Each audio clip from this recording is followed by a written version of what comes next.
Everyone, my name is Josh and this is Whimsical and Industry Musings, and today, because I launched a poll last night saying what would you guys like me to do, it's kind of 50-50 at the minute with two votes, one of which is on a film review and the other is on a reader's corner. I'm going to do both effectively, unless of course the scores change at some point after I've made this video, but I do want to do both a film review and a reader's corner, so expect a reader's corner very soon.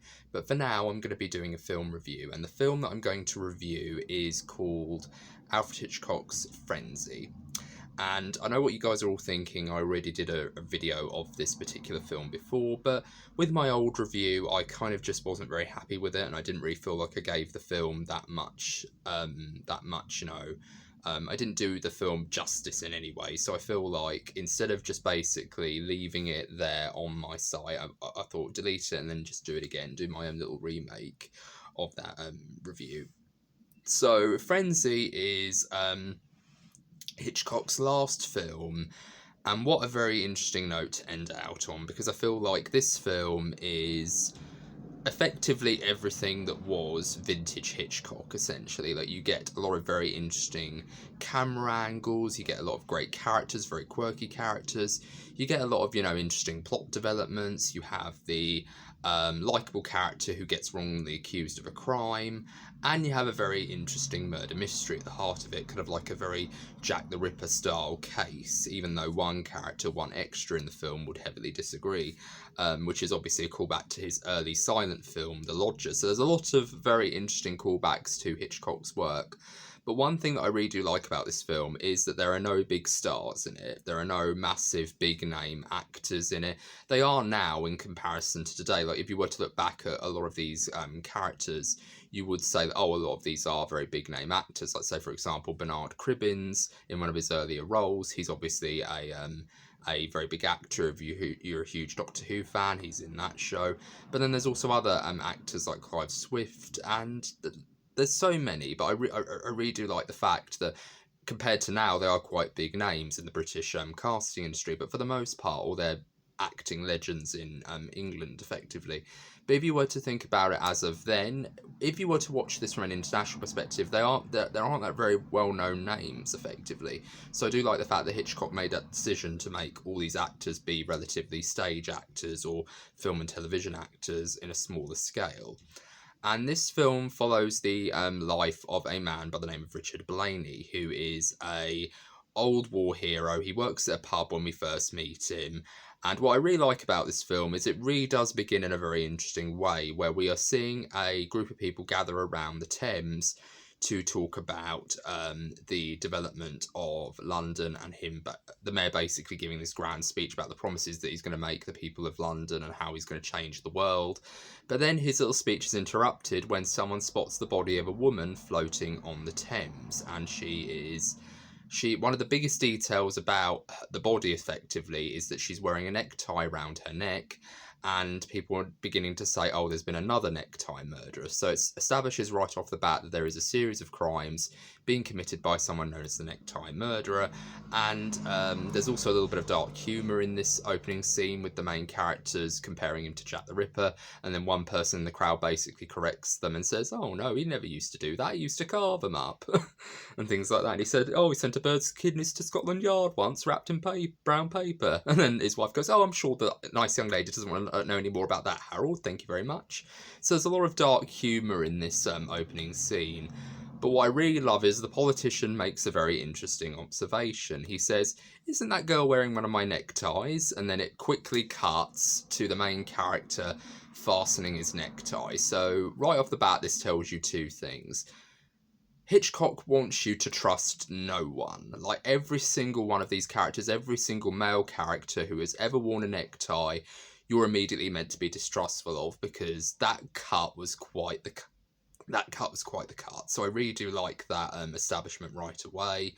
But I also just really like this film from its use of camera angles. There's this really wonderful shot where one of the characters gets arrested and he gets pushed into this padded cell, and it's shot from the ceiling, so you literally are looking down at the main character as he's in this cell, pacing about his cell, wondering what to do with himself, and it really does give you that feeling of being trapped. So there's a lot of really good moments like that, but what I really want to give a special attention to is that Richard Blaney is kind of a guy who is a bit of an arsehole, but he is also a guy who you really do sympathise with, and you really do get why he's so quick to anger and why he has such issues. Because when he's getting a drink from his bar where he works, his pub, his boss, played by Bernard Cribbins, makes a comment to him saying that just because you're a war hero doesn't mean you can do whatever the hell you want. And he even says, I was going to pay for this drink after I'd finished it. I tell you, I always pay for my drinks. But then he immediately, starts to get into an argument with him, which leads to him being fired. And this leads to him, going out to, the docks, to the markets. And he runs into his best friend Rusk, who says, he's been given the push. And what I really like about this film is the dialogue is very well done. I really like the fact that the dialogue feels very kind of down to earth, and it feels like the way people talk. It doesn't feel like, this character is this doesn't feel like film dialogue. This feels like dialogue that people would have on the street. Like when characters are talking to each other, they use slang like, I've just been given the push, meaning, he's obviously, lost his job, he's been fired. So you really do get that impression that it really does feel very down to earth, and it really does feel like these are the sorts of slangs and sorts of words that people would say. So I really like that right off the bat, but I also like the fact that Anthony Shaffer, who up until this point was a playwright, but he's also written one other noteworthy screenplay to his name. He wrote the screenplay for The Wicker Man, the Edward Woodward, Christopher Lee version, and anyone who writes that kind of film isn't a bad writer, and you really can tell with this script that he really did try hard to make the dialogue feel very realistic, very kind of, almost like what people would say. So when you're introduced to the character of Rusk, he seems like a very charming guy, doesn't he? Like, he seems very, well known, he seems very likeable. He's the sort of guy that if you were to meet him, he'd say, you're right there, Sunshine, you need some help with anything? Like, if I was to meet a guy like Rusk on the street, he would be, it's a very likeable guy, he was very, down to earth and very, considerate and very helpful. But when he has a run-in with a character that Richard knows, his personality switches, and immediately you are in this position where you know who the killer is, you know who the Necktie Strangler is, because there's this really horrible scene between Rusk and Blaney's ex-wife, she's basically the owner of this dating agency, and Richard comes into Blaney, just for the sake of argument, I'm going to call Blaney and Rusk to differentiate the two because they're both called Richard. But Blaney comes into the office to talk to her, and they have this very big disagreement to begin with, but then very slowly his ex-wife begins to get to his softer side and really begins to make him loose up a little bit and make him, see that she is doing the right thing and she does want to help. So they go out to dinner, but he ends up drinking a lot, and then he ends up, shattering the glass, which leads them to believe that, he's quite, angry and quite quick to temper. So his wife gives him this money, so when he goes to this bedsit that he's sleeping in because he has nowhere really to live, he finds that she's been giving him money and she's been helping him out. So what I really like about that scene is that even though he is an absolute nightmare of a person, his ex-wife is actually looking at him and saying, well, okay, I'll help you out because I have seen you at your best at times as well. So I really do like that, and I really do like the fact that, that element's there. But when Rusk is introduced into the picture, like I said, he's this very charming guy to begin with, but then when he gets into the vicinity where he's talking to a woman one-on-one, he begins to act very, very, very kind of creepy, and he really begins to act very kind of entitled, very kind of, quick to anger, very kind of, very kind of sarky and very much fiddling with a lot of things. Like there's this moment where he goes up to this filing cabinet and he starts, opening it and shifting through the files and doing all this stuff. And he goes, you're doing all this stuff here. And he's effectively doing what a lot of entitled arseholes tend to do, which is showing that he has all the control in this position, even though it's her office and Blaney's ex-wife does own the office and it is her space.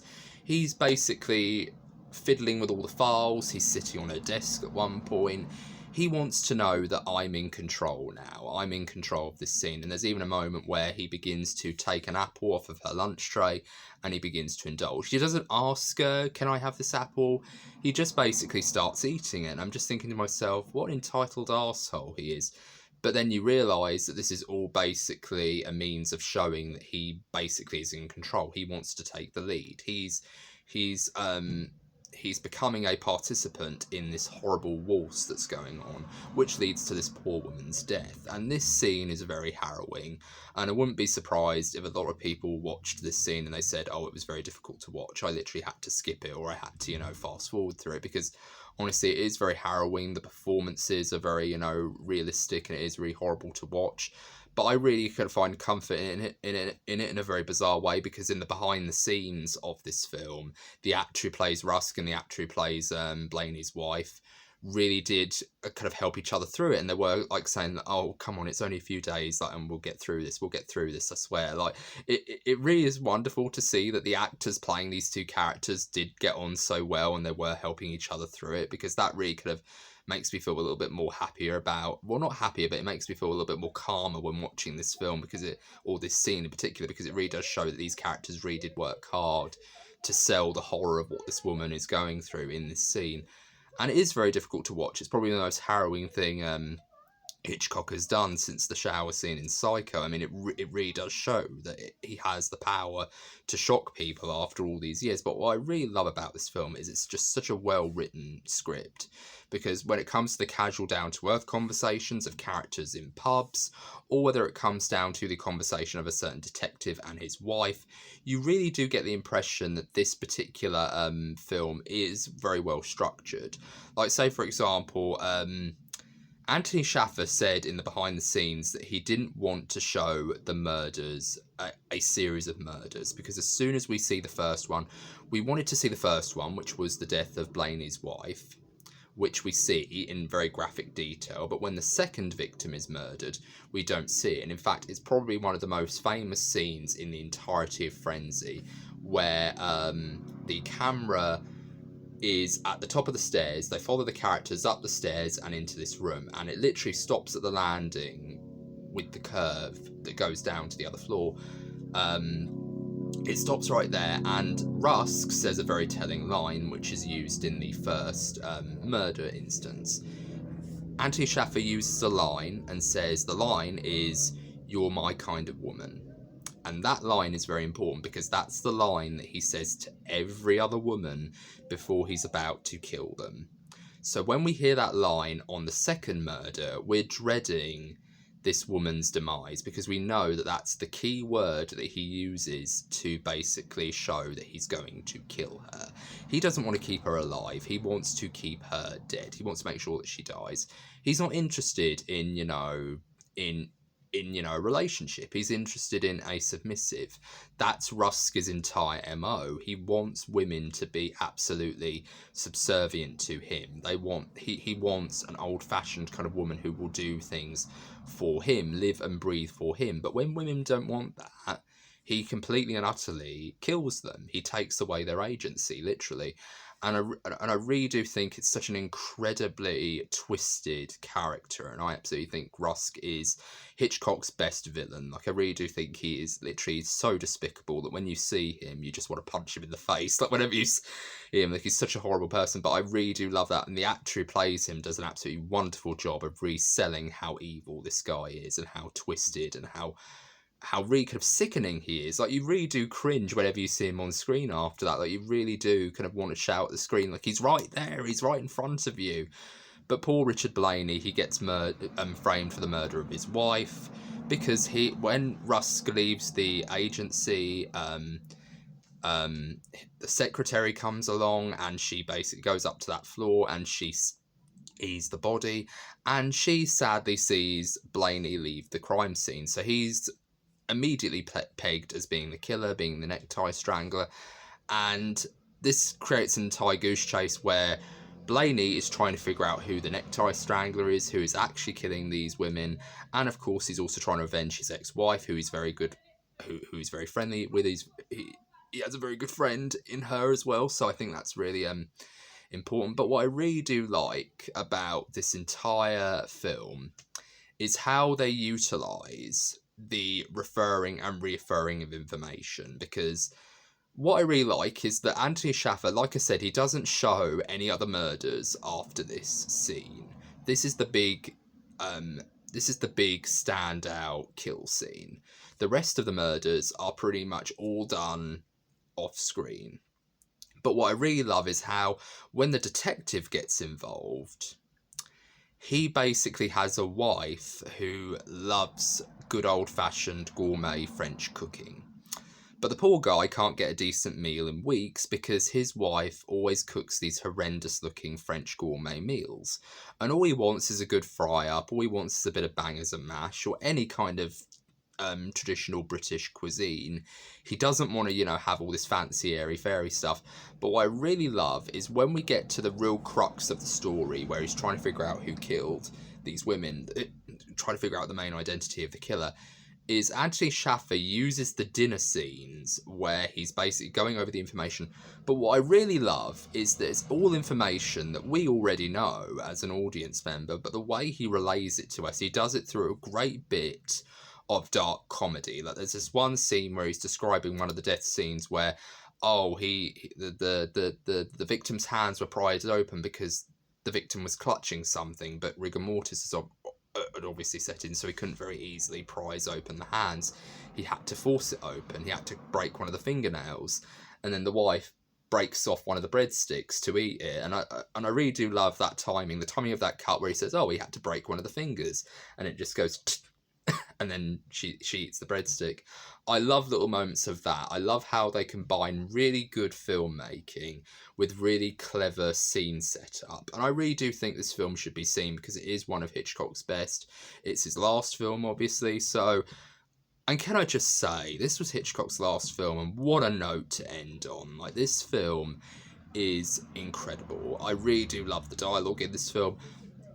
But what I really love, and what really is the cherry on top, is the final line. The final line of this film is total genius. And I'm not going to say what the final line is, but I really do think people should watch this film just for the final line alone. It's such a brilliant moment that makes you think, yes, that's such a good moment. And I honestly think people should watch this film. Honestly, this film should be on the same list as something like Psycho or Vertigo or any of Hitchcock's masterpieces that he made in the 50s and the 60s, because he definitely does show an entire plethora of skills here. But not only that, but he has a really wonderful screenwriter at the heart of his story. So he's telling this really good story with this great screenwriter. But what I really love is that it feels like a perfect collaboration. It feels like a perfect collaboration between director and screenwriter. And what I really love about Hitchcock's films is he always chooses really good writers to write his scripts. And he really does a very good job with Anthony Shaffer because he has really good theatre experience. He's a playwright, and he knows the device of less is more, and he knows how to really kind of re-push that on your audience.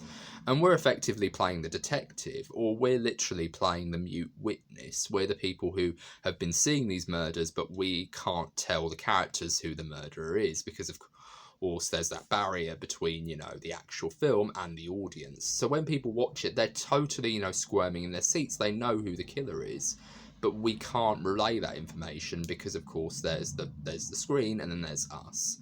And I really just love this film. It's one of Hitchcock's greats. I love everything about it. I love how Anthony Shaffer writes his script.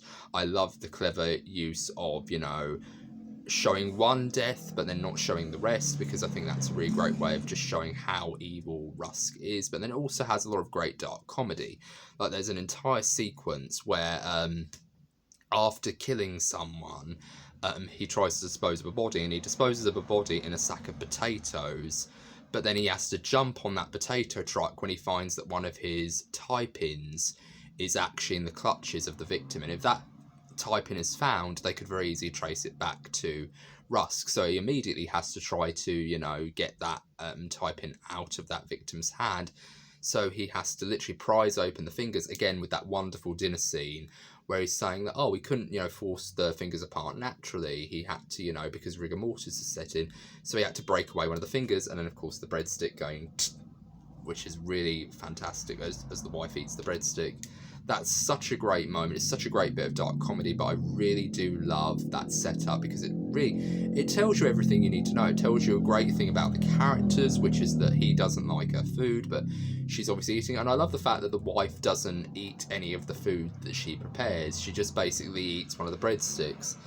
And I thought that was really funny because even though she's preparing these meals, she doesn't actually eat them herself, and I really do like that. And it adds a little bit of levity to a very intense story. So I really just love this film. It's a fantastic movie. It's very dark. It's very twisted, but it's also really funny. And I think it's one of Hitchcock's greats. And I really do wish more people saw it. I wish more people put this on their list of Hitchcock's greatest films.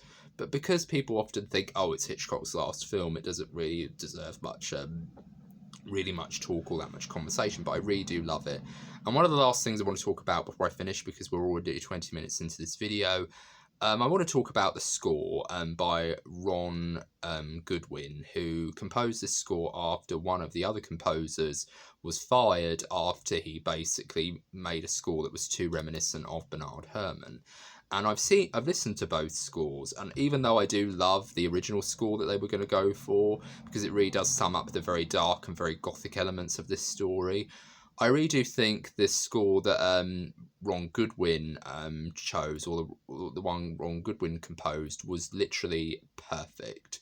Because even though it doesn't fit in tonal-wise to the rest of the film, it still has something very significant in it, which is that Hitchcock is returning to the UK after many years of working abroad, working on films over in the United States. So you really do feel that this is a great return to form for Hitchcock, not just for his classical suspense style, but also he's returning to the place of his birth. He's returning to the UK, and I really do love that. And it just, I don't know, because I'm British, I really do feel kind of very patriotic when I hear this score as well. Like, whenever I hear this score, I think of London. I think of, Tower Bridge. I think of the Tower of London. I think of Big Ben. I think of the London Eye. I think of all these great, British hallmarks. Whenever I hear this music, I think of the Tate Modern. I think of all these great, wonderful places, Covent Garden, Market Town, and all the rest of it. I love London, and whenever I see Tower Bridge, or whenever I see the London Eye or Big Ben, House of the Parliament, I always think of Ron Goodwin's score from Frenzy, because it really does give you that sense. I want whenever they do a film where an American has to go over to London, instead of using London's Calling by The Clash like they always do, why don't you include Ron Goodwin's score from Frenzy? Because that to me really does show what kind of a London you're getting, because I really get tired of hearing, The Clash's London's Calling. Yes, it's a good song, but it gets overused, and it really does kind of turn a very good song into a not very good song just by its being overused. And yeah, that's just my overall opinion.